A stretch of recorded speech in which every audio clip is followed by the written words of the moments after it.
Sa linggo na, maghaharap sa loob ng boxing ring sina Brian the Hawaiian Punch Viloria at ang Mexicanong si Hernan Tyson Marquez.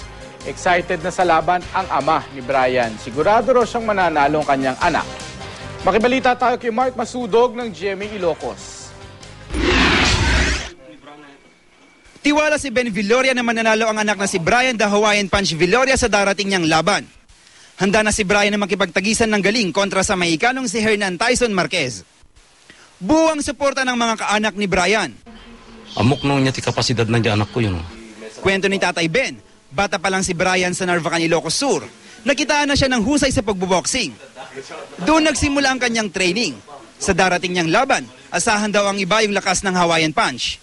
I think you will expect something the old Brian. The old Brian, makikita mo yung ano niya, yung explosiveness na dati. Mapapanood ang champion versus champion sa linggo, November 18 alas 3 ng hapon sa GMA 7.